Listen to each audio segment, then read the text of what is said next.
आज लास्ट सवाल है ये आपका, जो हम आज पढ़ने जा रहे हैं। वाउचीरिया, वाउकीरिया भी बोलते हैं या वाउचीरिया भी कहते हैं, वाउकीरिया भी बोलते हैं इसको, ठीक है।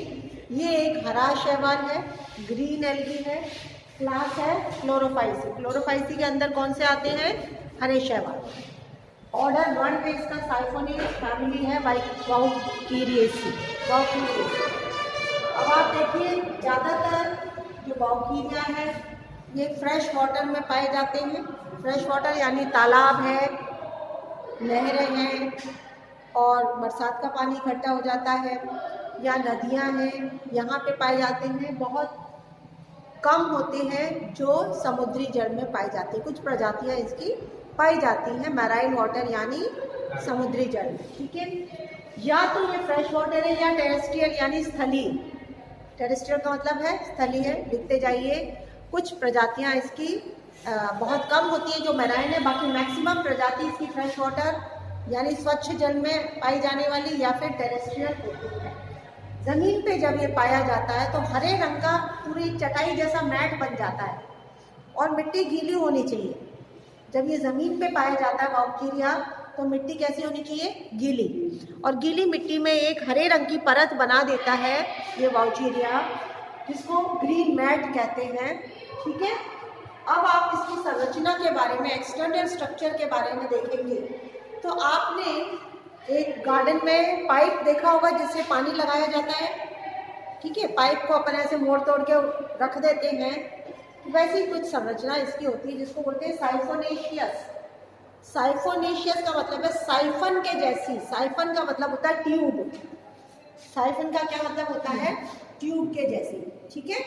ट्यूब की आकृति होती है और ट्यूब में कोई बीच में बैरियर नहीं होता। पूरा पानी इस तरफ से भरता है और आगे की तरफ से निकल जाता है, यानी बीच में कोई भी अवरोध नहीं होता है। इसी तरीके से इसका भी जो संरचना है ये पूरी की पूरी, इसमें जो साइटोप्लाज्म है वो पूरा घूमता रहता है।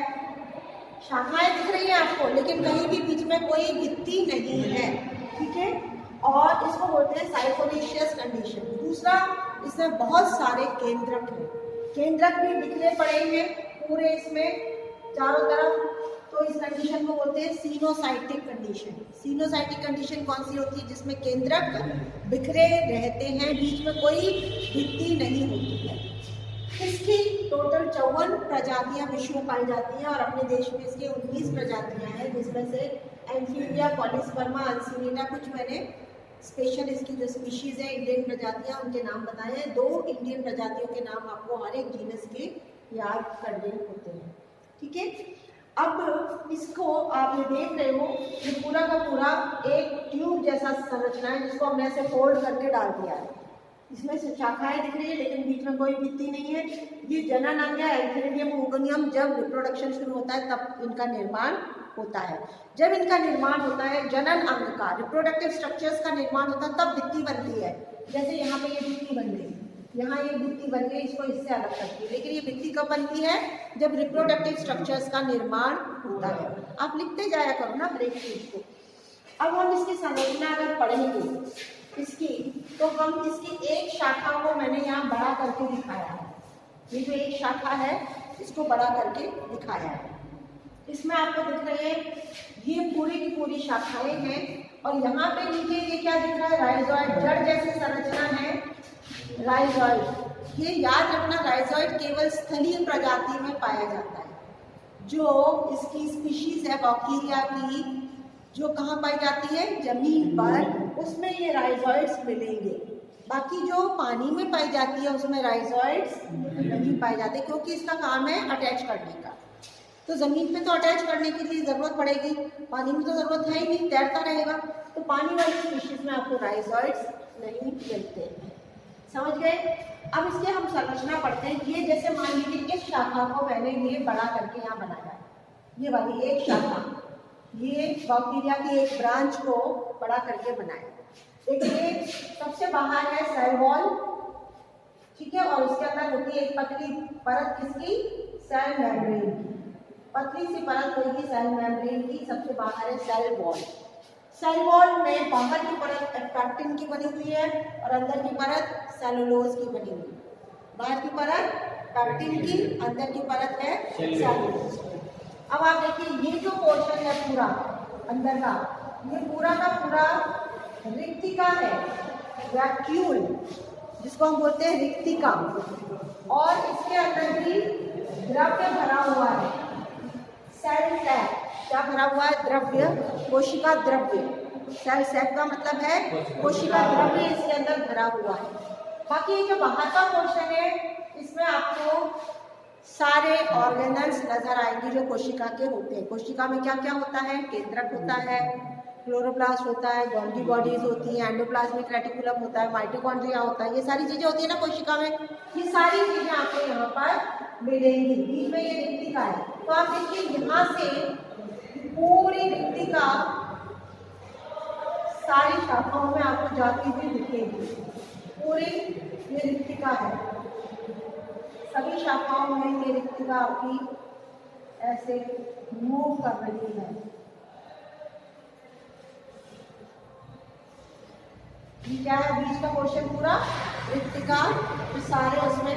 अच्छा, इसके बाहर जो है वो साइटोप्लाज्म में, ये क्या है? पूरा साइटोप्लाज्म। ये साइटोप्लाज्म भी पूरा इस तरीके से घूमता रहता है। ये साइटोप्लाज्म जो बाहर की तरफ है ये भी पूरा इस पर ऐसे घूमता रहेगा, क्योंकि अवरोध बीच में कोई है नहीं। अब इस साइटोप्लाज्म में क्या क्या पाया जाता है? केंद्रक बहुत सारे हैं, दिख रहे हैं ना आपको? ये केंद्रक, क्लोरोप्लास्ट दिख रहा है, एंडोप्लाज्मिक रेटिकुलम दिख रहा है, माइटोकॉन्ड्रिया दिख रहे हैं, वेसिकल्स दिख रहे हैं, कुछ और संरचनाएं होती है, डिप्टियोसोम्स, ये भी इसके अंदर पाए जाते हैं, डिप्टियोसोम्स।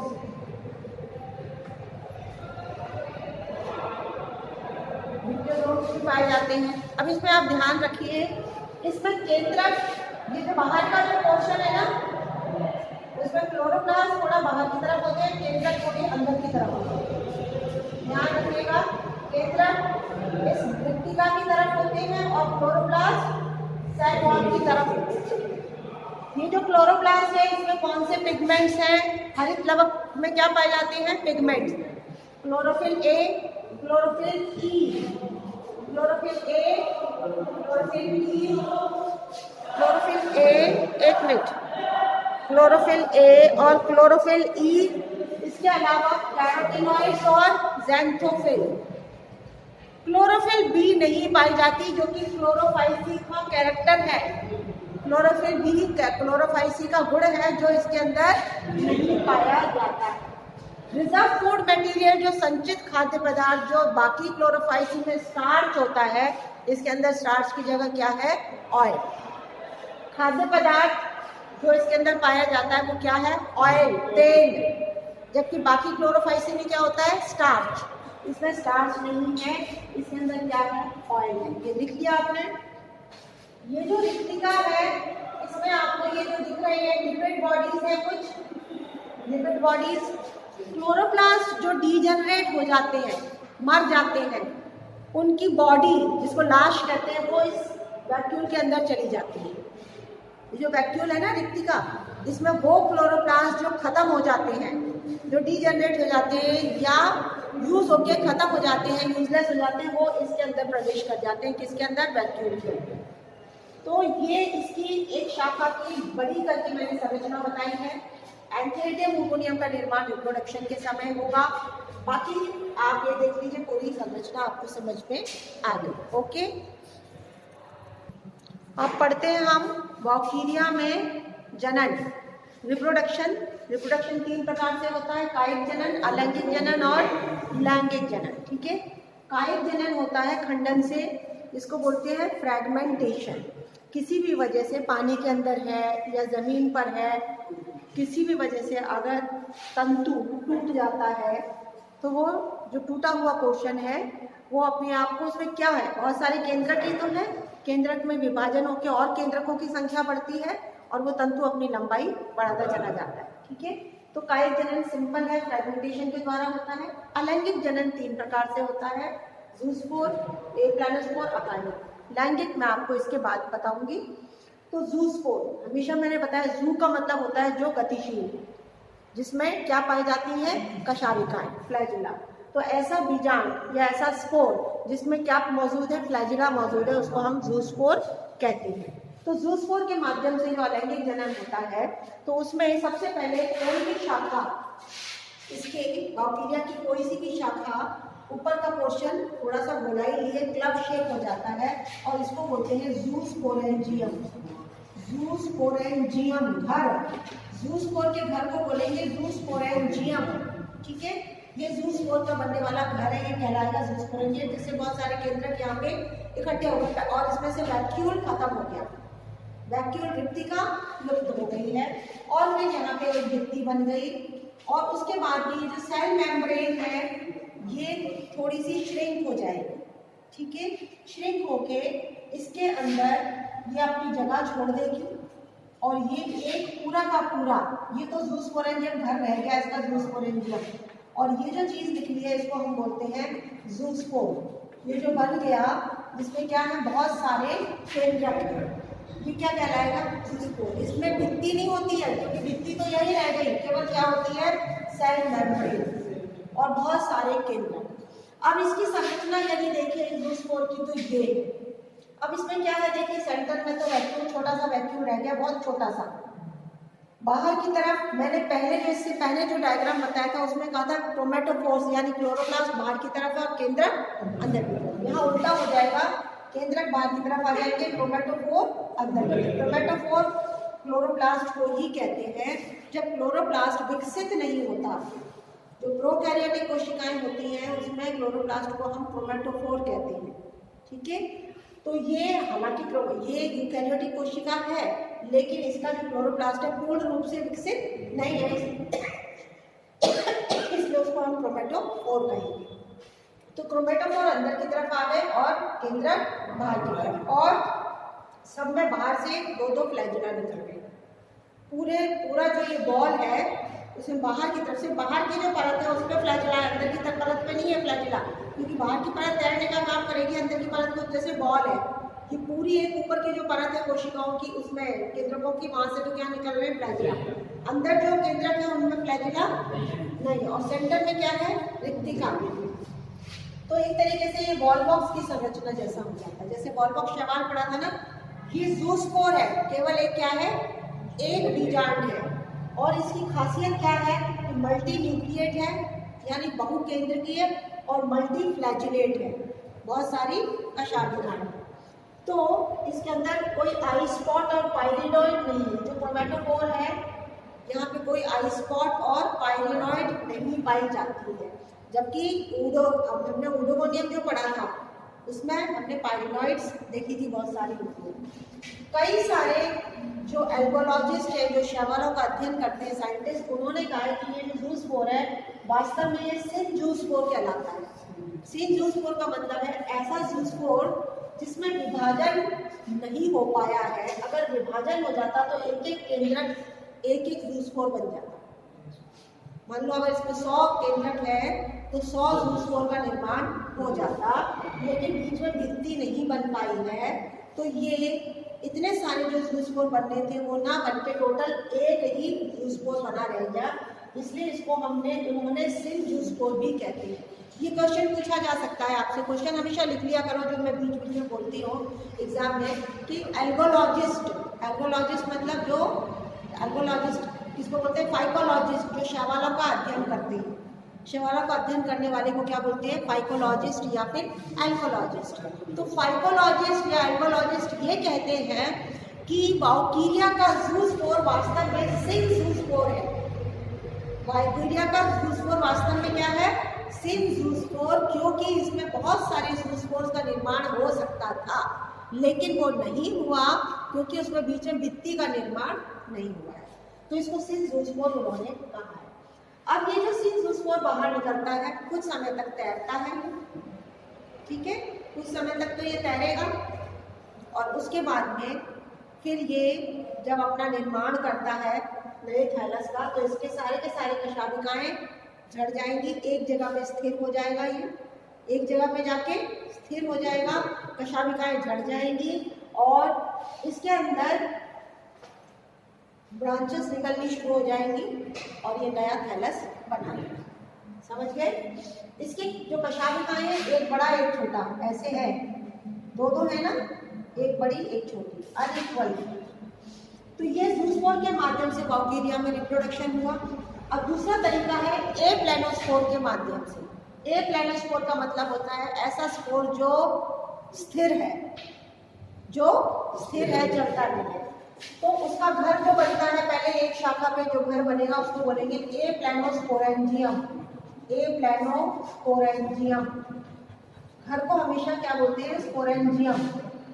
ज़ूस्पोर का है तो ज़ूस्पोरेंजियम, ए प्लेनोस्पोर का है तो ए प्लेनोस्पोरेंजियम। वैसे ही इसी तरीके से केंद्रक बहुत सारे हैं, या भित्ति बन गई, एक सिंगल पोर्शन बाहर निकल के आ गया, सिंगल निकल के आया, जिसको कहेंगे ए प्लेनोस्पोर। ए प्लेनोस्पोर निकल के बाहर आता है और ये इसमें से ट्यूब निकलते हैं और नई शाखाएं बना के नया थैलस बनाता है। ये हमेशा ज़ूस्पोर हमेशा बनता है एक्वाटिक प्रजातियों में, जलीय प्रजातियों में बनेगा ज़ूस्पोर और टेरेस्ट्रियल प्रजातियों में बनेगा ए प्लेनोस्पोर। जो स्थलीय प्रजातियां हैं, बैक्टीरिया की स्थलीय प्रजातियां हैं, उसमें तो बनता है ए प्लेनोस्पोर, और जो जलीय प्रजाति है इसके अंदर बनता है ज़ूस्पोर।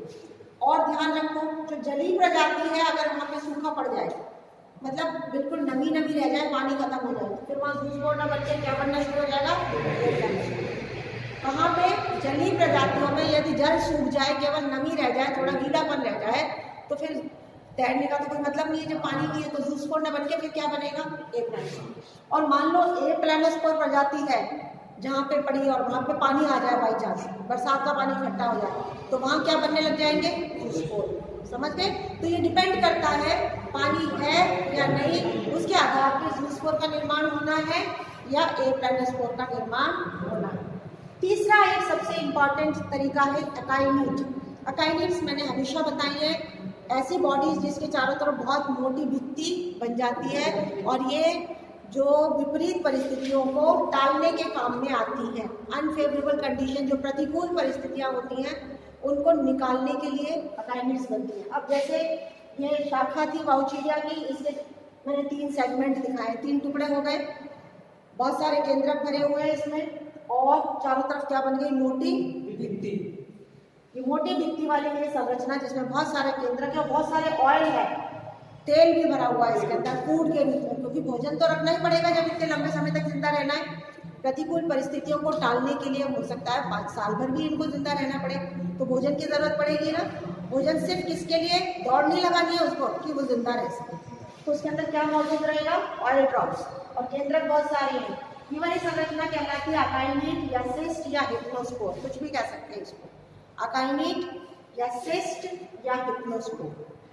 जब परिस्थितियां अनुकूल होती हैं, ये भित्ति टूट जाती है और भित्ति टूटने के बाद अंदर वाला पोर्शन निकल के बाहर आकर के नया थैलस बनाता है।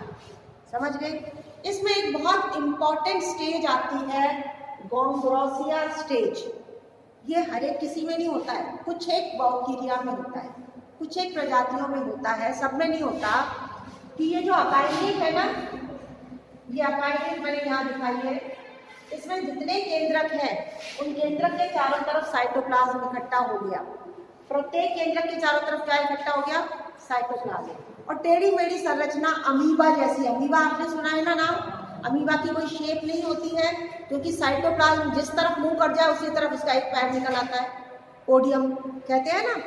तो अमीबा की कोई फिक्स्ड आकृति नहीं होती। इसी तरीके से ये अकाइनीट के अंदर जितने भी केंद्रक हैं उनके चारों तरफ साइटोप्लाज्म इकट्ठा होकर, प्रत्येक केंद्रक के चारों तरफ साइटोप्लाज्म इकट्ठा होकर अलग अलग आकृति बन जाती है, जिनको बोलते हैं अमीबॉइड स्ट्रक्चर। अमीबॉइड स्ट्रक्चर, समझ गए? ये सब में नहीं होता है, किसी किसी में होता है कि अकाइनीट के अंदर मौजूद केंद्रक, हर केंद्रक के चारों तरफ साइटोप्लाज्म इकट्ठा होके एक आकृति बन जाती है, इनडेफिनेट आकृति जिसकी कोई शेप नहीं है, उनको कहते हैं अमीबॉइड स्ट्रक्चर। तो बहुत सारे अमीबॉइड स्ट्रक्चर बन गए। ये जो संरचना है ये एक दूसरा शैवाल है, गोंग्रोसिया के नाम का शैवाल, उसके जैसी दिखती है। ये चरण किसके जैसा दिखता है? एक दूसरा शैवाल है गोंग्रोसिया, उसके जैसा दिखता है, गोंग्रोसिरा। गोंग्रोसिरा उसके जैसे दिखता है, तो इस चरण को बोलते हैं गोंग्रोसिरा स्टेज। इस चरण को बोलते हैं गोंग्रोसिरा स्टेज, क्योंकि उसके जैसा दिखता है। तो ये क्वेश्चन भी पूछा जाता है, क्वेश्चन हमेशा आता है, गोंग्रोसिरा स्टेज कौन से शैवाल में पाई जाती है? गोंग्रोसिरा स्टेज कौन से शैवाल में पाई जाती है? तो आप क्या बताओगे कि ये बाउथीरिया में अकाइलिड्स के निर्माण के दौरान पाई जाती है।